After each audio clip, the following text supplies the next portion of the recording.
ये जमीयतुल उलमा जिस पे आज एक गिरोह, बल्कि एक गिरोह के चंद लोगों का कब्जा है, मैं आपको बताता चलूं, ये जमीयतुल उलमा भी इस मुल्क के आज़ादी के लिए बनाई गई थी। बनाया किसने था?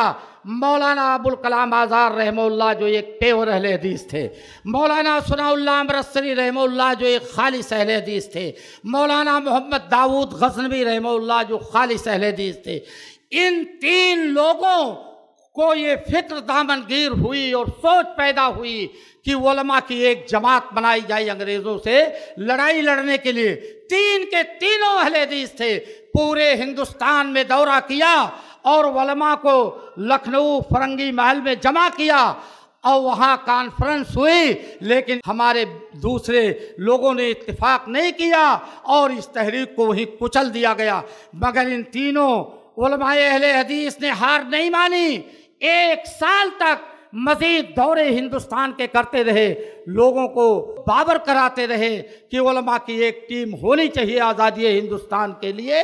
और अगले साल जब दिल्ली में ये कॉन्फ्रेंस दोबारा बुलाई गई, उसी दिल्ली में जमीयतुल उलमा की बुनियाद पड़ी और जमीयतुल उलमा का पहला सदर अगर एक देवबंदी आलिम को बनाया गया तो पहला जनरल सेक्रेटरी मौलाना अब्दुल समी एक अहले हदीस आलिम को बनाया गया। तो जमीयतुल उलमा ये हमारी तहरीक है, हमने बनाया है और जमीयतुल उलमा में हम बराबर के शरीक रहे हैं। मेरे भाइयों, जब जमीयतुल उलमा दिल्ली में बन गई तो मौलाना अमृतसरी रहमहुल्लाह ने कहा कि मेरी ख्वाहिश है कि एक लेटर अंग्रेज़ हुकूमत को लिखा जाए, मुफ्ती किफ़ायतुल्लाह शेखुल हदीस को जो कैद में हैं उनको छुड़ाने के लिए।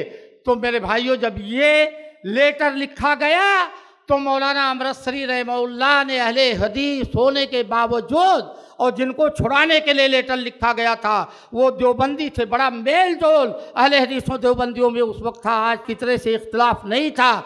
मेरे भाइयों, कहा कि मेरी ये ख्वाहिश है कि शेखुल इस्लाम को छुड़ाने के लिए जो लेटर भेजा जाएगा रजिस्ट्री डाक से, उसका खर्च मैं अपनी जेब से बर्दाश्त करूं। 6 पैसा उस वक्त 6 पैसा आज के 3600 रुपये के बराबर का है। वो 6 पैसा जो डाक का खर्च था शेखुल इस्लाम की रिहाई के लिए लेटर भेजने का, एक अहले हदीस आलिम मौलाना सनाउल्लाह अमृतसरी रहमहुल्लाह ने अपनी जेब से अदा किया। और एक वक्त आया कि एक अहले हदीस आलिम मौलाना अब्दुल वहाब आरवी रहमतुल्लाह अलैह बैक वक्त एक तरफ अगर पूरी आल इंडिया जमीयत अहले हदीस जमात अहले हदीस के सदर थे तो साथ ही साथ आल इंडिया जमीयतुल उलमा के भी सदर थे। दोनों तहरीकों के सदर होकर के दोनों तहरीकों को एक अहले हदीस आलिम चला रहा था।